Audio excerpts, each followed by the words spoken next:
Hello everyone, and welcome to another video talking geeky stuff with me, Tensi.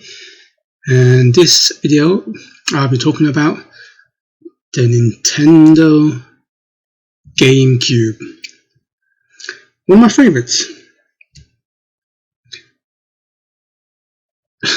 So if you saw my last video, one of my last videos, I did a focus console on the Nintendo 64, and I talked about how it was my favorite console of that generation, and even though it didn't do as good as the Sony PlayStation, the first Sony PlayStation, and by a long shot, I mean Sony PlayStation did over 100 million, and N64 didn't do as good as the previous two consoles.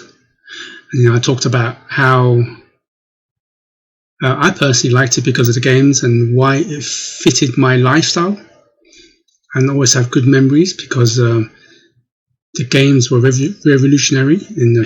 When it was high, it was the highest in gaming. And it's just a shame that it didn't perform as well as Nintendo wanted.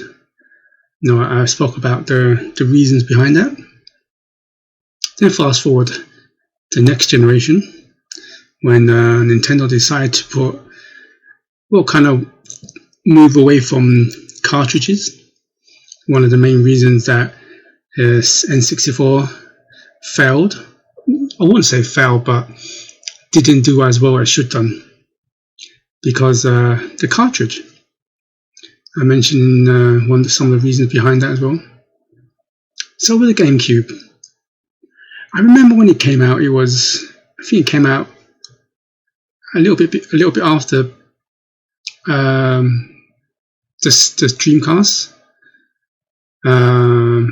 PS2. I think it came out a little bit before Xbox. Maybe I should have done some research. I don't do much research when I do these videos. The only thing I do is just the graphics, really. Most of my talks is just based off my memories, so I do get things wrong here and there. But you know what? It was a good price. I think it was the cheapest out of all the four consoles. I think the Dreamcast around, was it $199 or $250? This is English pounds I'm talking about.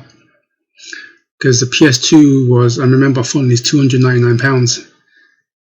I think Xbox is £299 as well. But I remember I was working for a games company at the time in the games department. So when we had stock of the GameCube, I remember it was something like about $139.99, $149.99. So it was one of the cheapest. So quickly, of course, I snapped it up. I remember, when it came out, quickly put one aside. Once I finished work, I purchased it straight away. That and two games I got with it, Luigi Mansion, and I remember Spider-Man. Plus, my company at the time, I got 10% off the consoles, and I got 30% off the games. This was amazing back then. Big discount. So took it home, played it, loved it. Spider-Man was okay. I actually loved Luigi Mansion. I'm happy that became its own franchise. And if you watch my videos, you know I'm a big Nintendo fan. Number one is Nintendo. But as in saying that, I'm a gaming fan first and foremost. So during that period of time, I always maintained my favorite console of that generation was a GameCube. But as years go by, you had to admit that when I packed up my Dreamcast, my GameCube, even the Xbox, I didn't get the Xbox until a year or so afterwards. I was still playing my PS2, even a couple of years after that. So it kind of goes to show you that, if you watch my PS2 video, you know that is my favorite console of that generation and one of my favorite consoles of all time. I had to kind of take a couple of years for my fanboy to kind of settle down a bit, to finally admit that the GameCube was good, great console, but it was just lacking content compared to the PS2. As in saying that, I still think the GameCube was a fantastic, amazing little machine. I personally don't mind the design so much. The handle, I can take it upstairs and downstairs, my living room, my bedroom, my friend's house. Sometimes we would get 2 consoles together, 2 TVs. It was a hassle, but it was pretty fun. You play Mario Kart, Double Dash with up to 8 players. It's pretty fun with a few beers. And then you got the question of, a lot of people ask me, you had to compare this to the N64. I think that's a lot of questions to people who are Nintendo fans. Which you prefer, N64 or GameCube? I still don't have a good answer. Is this: if I take away the nostalgic things and how N64 fit my life that time, take away all of that and just focus on the games, console, the graphics, the third parties, and so on, I would say, yeah, GameCube definitely was an overall gaming say an average gamer, I would say a GameCube. I'll definitely recommend a GameCube over N64. But the reason why I would still say, it's really hard to say this. As a gamer, I would say N64. But as someone who, how do you say it? The N64 fitted my lifestyle at that time. I mentioned in my last video where, going to university, I didn't have enough money. The cartridge was expensive, and so I didn't play games as much as I should do because I was doing, coursework, homework, and all that kind of stuff, right? But that's why it fitted my lifestyle. And when the games were high, it was at the highest. Legend of Zelda: Ocarina of Time, Super Mario 64, even Master and Enduro. Yeah, you can say that Wind Waker, Twilight Princess, they were great, don't get me wrong. Sunshine, great. Mario Kart, great. But I actually prefer Mario Kart 64. I prefer Legend of Zelda: Ocarina of Time. That was my favourite game of all time until Breath of the Wild beat it. Don't get me wrong,